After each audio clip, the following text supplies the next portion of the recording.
What is this garbage you're watching? I want to watch the news. Are you making headway at least? This is the news. You know, are you willing to risk everything to try to save this country?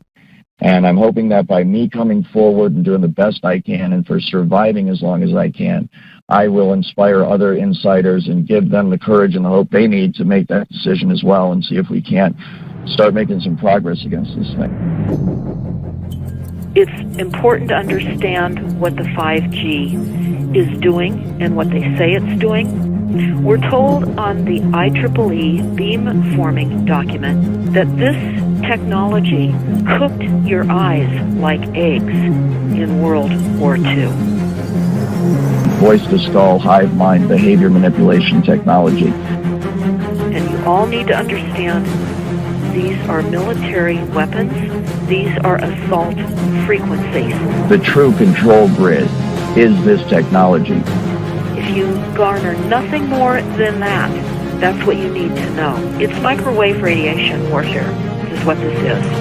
Supercomputer software programming will manipulate the emotions and behavior and the thoughts of everybody in the United States of America. And it can all be done remotely. It's very much like the microchip kind of tracking the New World Order, this entire, control grid that's supposed to be rolled out against the American people someday. And I'm here to tell you that it's already here. You take the blue pill, the story ends.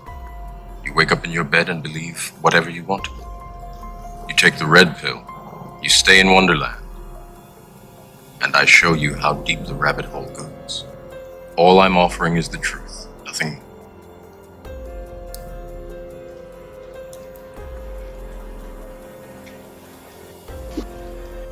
The goal of creating artificial intelligence was for them to become gods, to create a collective mind, a global computer that sees all, sees everything, to create an all-seeing eye.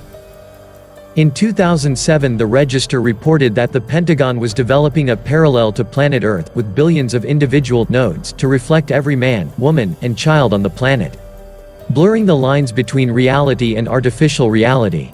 It is called the Sentient World Simulation, a neural network with massive computing power. We're all collectively programming the AI and Google plus all the humans that connect to it are one giant cybernetic collective where we're all sort of plugged in as like nodes on the network, like leaves on a big tree. And we're actually building a computer that has real neurons in real time that's also psychically connected to us, that are organic creatures, a human mass-machine interface, dial it into all the other machines and computers, and have a lifetime model of the world hooked into GPS everything, the Internet of Things, to then be able to predict the future and then be able to control the future. We have to embody all our data and all our knowledge into a working model. It's like a Noah's Ark, it's like an archive. So the way we're going to do that is to build a kind of Microsoft for the brain, or Google for the brain, where we're going to bring all the information that we have ever accumulated on the brain and bring it, upload it into this environment, organize it, and then we're going to develop algorithms that connect all of this data. We'll be able to start exploring and get inside the brain. You see, today I cannot get inside your brain to see how it works. I can measure it from the outside, but I can't get inside and look at what you see. But with this, you'll be able to step inside a brain and look at how it builds a world. The brain creates, builds a version of the universe and projects this version of the universe like a bubble all around us. We want to be able to use those parallel universes to compute things that then come back and affect us and answer questions in ours. We want to grab those parallel realities from this abstract space in which they live and crunch them down into this chip. And you start thinking about us being the qubits in some massive giant quantum computing simulation. It's almost as if they're either trying to harness or to recreate what is commonly referred to as a collective consciousness. And in conventional computing, in software, these things are often called neural nets. We have a hardware version up in our head. It's called our brain. The chips that we build are architected like neural nets. There are hardware versions of neural nets. They can literally plug you into the internet, which is, just to give you a very simple way of understanding that. And what that scientist there is describing now is the hive mind. Now, if people think this is somehow sci-fi or conspiracy theory, they're absolutely wrong, and they're way behind this, because this is here now. It's been done. It's been done in experiments, and it's been proven to work. And this is the technology. This is the first phase of technology that's going to come after the kind of AI goggles, you know, the kind of Google virtual world stuff. After that is coming this stuff, and this is going to come in a lot sooner than you think. And quite frankly, it terrifies me. Everything connected to the internet will be connected to the mirror world, and anything connected to the mirror world will see and be seen by everything else in this interconnected environment. This was a white paper put out by Purdue University in 2006, and the Sentient World Simulation, SWS, went live in 2007, which represents every person on the planet within this computer matrix as a node, and every node is given an avatar, an identifier. And that is real-time, 24/7 monitoring of every person on the planet. What does it take to actually lock onto a target? Do they have to decode somebody's energy signature? How exactly does that work? Yeah, you're asking great questions, and I got to be careful what I say, but the person's brain print, their particular energy signature, just like a thumbprint or something like that, needs to be collected before the long process of retraining the brain to listen to a computer. The way it works is a device broadcasts a radio frequency, let's say at an individual, and that radio frequency will hook up with the resonant frequency of the individual's mind or body, or in this case, DNA. And they do this by contracting with labs like LabCorp, Quest Diagnostics, etc., who provide lab services for employers who are doing massive amounts of drug tests and blood tests, and also the involvement of sperm banks was mentioned in some of the information I saw working for my company. These are perfect ways to acquire an individual's DNA, build a DNA profile on them, and then this information, the DNA of the individual, is used to determine the resonant frequency of the DNA itself. The resonant frequency is then used to fine-tune the technology, the radio frequency signals, the microwave auditory effect, and all of the other aspects of the technology to tune it perfectly to the resonant frequency of the targeted individual's DNA. This is one of the reasons why many targeted individuals believe that there are nanotechnology, nanobots inside of their body. Smart dust, things of this nature, nanofibers that completely fill the target's body.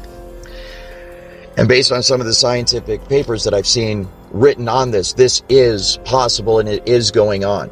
But it is a lower form of the technology. It is a less advanced form of the technology. The true holy grail in terms of this technology is DNA resonant frequency. It taps right into the DNA, and it does it remotely by resonating with the exact frequency that your DNA resonates.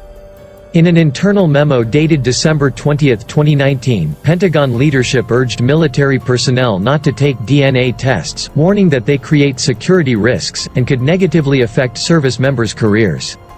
The memo noted that the tests could potentially create unintended security consequences and increase the risk to the joint force and mission.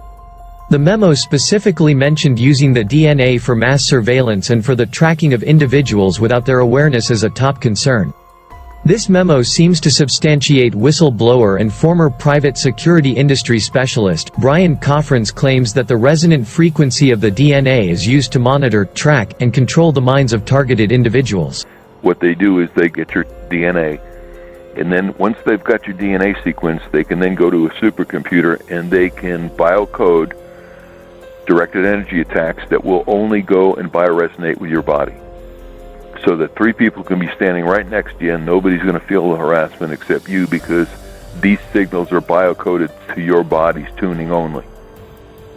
And then they can send down V2K, they can send down any symptom they want, because they're in full control of the bioresonance of your bioenergy. And what happens is, once the resonant frequency is found in the targeted individual and the broadcast frequency matches up with that resonant frequency, those 2 frequencies interlock, and they can be thought of as one frequency or one energy. And what happens is, between the broadcast frequency and the individual that's receiving the broadcast frequency, once it's resonating, once they are resonating together, a super highway of frequency along which information can be sent is created. And so you can think of it just like fiber optic cables that you use to send signals over the internet that connect people to the internet. It's the exact same thing, only a wireless application of that. And so once you have connected the targeted individual with the frequency and they resonate together, then you have a perfect avenue upon which to send and receive information back and forth. And that's exactly how they manipulate someone's thoughts. They send voices into someone's head. They manipulate their emotions. They manipulate their behavior. And then that's also how they receive back from the individual in real time the vital signs, the emotions, the thoughts, what the person's seeing, what the person's hearing. And then all that information, of course, is rendered on a computer elsewhere via software, and it can be monitored and tracked in real time. And we believe that this is going to begin to help us understand how we create perceptions. How do we create the world that we live in? We do not see with our eyes or hear with our ears. We see with our brain. You are not seeing me. You're imagining me, actually, standing up here.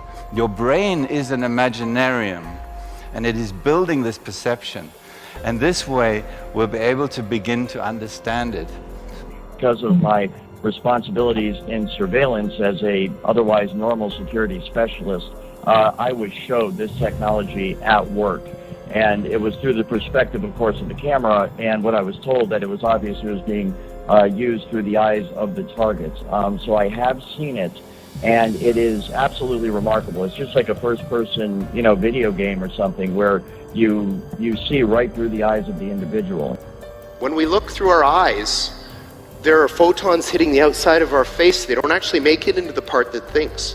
The part that thinks is looking at something else. It's looking at some kind of weird compressed signal. Basically, those optical signals are interpreted by the brain, and then you perceive them as vision. You perceive them as pictures and so forth, but this is all electrical signals within the brain. And so the exact same thing, the data is taken in through the eyes, and then your brain renders it in a visual form that we know as sight. The exact same thing happens with the computer. The data is sent to the computer, then it is rendered in the form of a picture that people can look at. Images, like natural images, like what I'm looking at, have so much structure that they can be shrunk and compressed into a very tiny, what AI people call representation. So what our brains seem to do is build a very, very good compressed representation of the world. Call it a model. So just like if I have a building and there's like a blueprint or a scale model of the building, imagine I have the whole world and all of its concepts, and I shrink it down into this weird compressed representation so that it fits inside my brain. The exact same thing happens with the computer. The data is sent to the computer, then it is rendered. And from what I understand, that's where this technology is right now. The cutting edge is trying to marry, the software that's used to render it on the computer and the actual detecting of the signal and the hacking of the signal within the human mind. So we have the mathematics to make neurons come alive. We also have the mathematics to describe how neurons collect information and how they create a little lightning bolt to communicate with each other. And when they get to the synapse, what they do is they effectively, literally shock the synapse. It's like electrical shock that releases the chemicals from these synapses. And we've got the mathematics to describe this process. So we can describe the communication between the neurons.